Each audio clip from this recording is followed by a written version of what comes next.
नमस्कार दोस्तों। आइए किसान आंदोलन की सीरीज में आपका फिर स्वागत है। और आज हम आपको बताएंगे कि किसान आंदोलन एक रामायण की पटकथा के रूप में उभर कर आ रहा है। रामायण के बारे में आप जानते हैं, इसमें दो पक्ष हैं। एक पक्ष है अनुशासन प्रेमी, मर्यादाओं में रहने वाला, भगवान पर विश्वास करने वाला वो अन्नदाता यानी किसान। उसे हम कह सकते हैं किसान राम।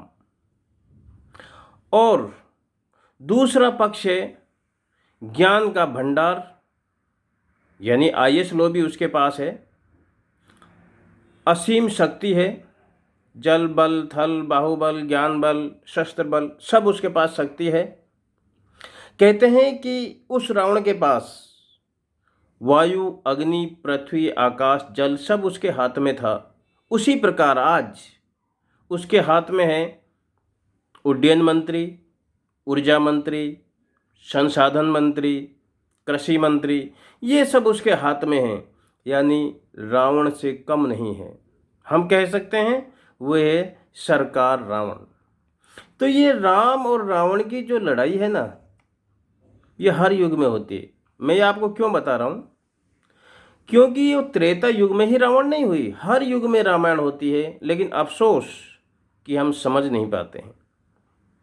इसमें आपकी भी गलती नहीं है। देखिए, उस समय जब श्री रामचंद्र भगवान अन्याय का बदला लेने के लिए जब लंका पे चढ़ाई करते हैं, तो उनके साथ क्या कोई भारत से आदमी गया? कोई इंसान था उनके साथ जो भारत से गया? नहीं। क्यों? क्योंकि उस समय वो समझ नहीं पाते हैं कि असत्य पर जो सत्य की लड़ाई हो रही है, जो पाप पर धर्म की लड़ाई होती है, उस समय लोग समझ नहीं पाते हैं कि कौन सही है कौन गलत है। इसलिए राम के साथ भी कोई नहीं गया और आज भी किसी को समझ नहीं आ रहा है। लेकिन ये ठीक रामायण की पुनरावृत्ति हो रही है। आइए इस सरकार और किसान की रामायण की जो कहानी है वो आपको हम सुनाते हैं। देखिए, एक समय की बात थी जब इसकी रामायण लिखी जाएगी, बाद में तो पटकथा कैसे बनेगी। एक समय की बात थी, किसान राम जैसे तैसे अपनी खेती बाड़ी करके गुजर बसर कर रहा था, अपने परिवार को पाल रहा था। लेकिन तभी एक आतंकताई मचाने वाला सरकार रावण आया उनको परेशान करने के लिए। और वो कहने लगा, ये वनवासी किसान, ये साधारण से मनुष्य, ये मेरा क्या बिगाड़ सकते हैं?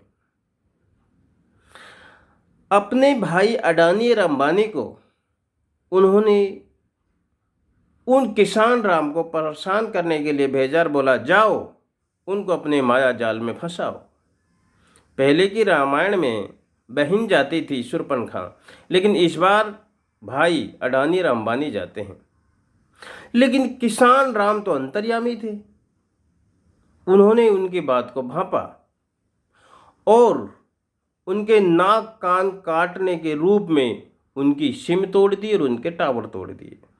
सिम और टावर तोड़कर उनके नाक कान काटकर उनको वापस भेज दिया। जब वो भाई दुखी होकर रावण के पास आए और उनको कथा सुनाई, तो रावण को बहुत दुख हुआ। वो सरकार रावण बहुत दुखी हुआ, यहाँ तक कि वो अपनी सभा में बैठकर उसने अश्रु भी बहाए और बोला, उनको ऐसा नहीं करना चाहिए था, टावर नहीं तोड़नी चाहिए थी। फिर उसने गुस्से में ऐलान किया। वो रावण अब गुस्से में आता है और बदले की रणनीति बनाता है। वो कुनीति चलता है और कहता है अट्ठास के साथ, वो आतंकवादी, वो उग्रवादी, वो भाड़े के टट्टू, वो मवाली, वो आतंकवादी मेरे से लड़ पाएंगे? उन्होंने हमसे लड़ने की कोशिश की है, अब हम उनको उनकी औकात दिखाएंगे। इस तरह से रावण अपनी सभा में ऐलान करता है। और एक जो कुनीति वो चलता है वो है उनकी यानी किसान राम की धरती पुत्री सीता रूपी धरती माता को दस्तावेजों में कैद करने की कुचाल चलता है और उनकी उस धरती माता को दस्तावेजों में कैद कर लेता है, यानी ऐसा कानून बनाता है कि उनकी धरती माता को चुरा लेता है। फिर रामायण कैसे आगे चलती है। किसान राम सरकार रावण पर चढ़ाई करने की कोशिश करता है कि उन्होंने हमारी सीता रूपी धरती माता को कैद किया है। उसे छुड़ाने के लिए राम सरकार पर चढ़ाई करता है। रावण उनके मार्ग में अवरोध खड़ा करता है, बाधा उत्पन्न करता है, वो नहीं आ पाए, रास्ते खोद देते हैं, सड़कें खोद देते हैं, उन पर ठंडी पानी की बौछार करते हैं, पुलिस बल अश्रु गैस के गोले छोड़े जाते हैं। किंतु राम दल, वो तो बानर सेना है किसानों की, उसको वो रावण सेना रोक नहीं पाती है और राम अपनी पूरी तैयारी में उन सब बाधाओं को पार करता हुआ सरकार पर चढ़ाई करने की कोशिश करता है। किसान राम सबसे पहली जो चढ़ाई चढ़ी उस ताकतवर रावण के खिलाफ 26 जनवरी 2021 को हनुमान के रूप में एक शख्स ने जाकर उनकी पूरी दिल्ली को हिला दिया, सरकार की दिल्ली को हिला दिया और उनकी पूरी शक्ति, सेना, पुलिस बल सब खड़े होकर देखते ही रहे कि क्या हो रहा है। वो कुछ नहीं कर पाए। क्यों? कि वो तो सब राम की कृपा से हो रहा था। वो खड़े तमाशा देख रहे थे, उनको तो पता भी नहीं था कि उनके साथ क्या होने वाला है। किसी ने कहा है, अरे तमाशा खुद ने बन जाना तमाशा देखने वालों। जो पुलिस बल तमाशा देख रही थी, उन्हीं का लोग तमाशा देख रहे थे। ये आतंक मचाया हनुमान जी ने जाकर के 26 जनवरी 2021 को। देखिए, कुछ दिनों के आश्रम करने के बाद आराम किया राम की सेना ने और फिर उन्होंने एक निर्णायक युद्ध लड़ने के लिए अपना एक दूत भेजा अंगद के रूप में।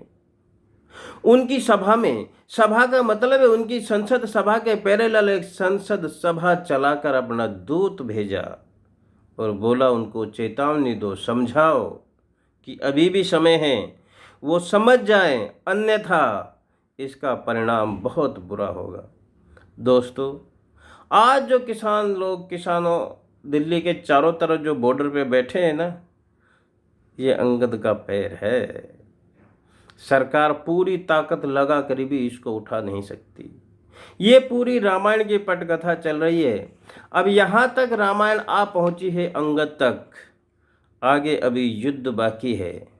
परिणाम क्या होगा ये तो समय बताएगा, लेकिन परिणाम वही होता है, समय की पुनरावृत्ति होती है। जो परिणाम पिछली रामायण में हुआ वही होगा। मैं आपको 2 लाइनें सुनाता हूँ, आप समझ जाएंगे कि इसका रिजल्ट क्या निकलेगा। एक राम एक रावण ना, एक क्षत्रिय एक बामन ना, एक ने उसकी त्रिया हरी, उसने उसकी जान हरी।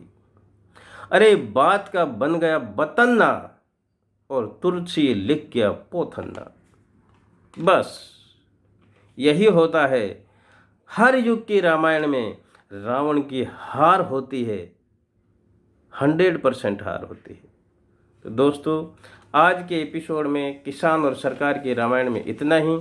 फिर हम आगे की कहानी सुनाएंगे। जय हिंद।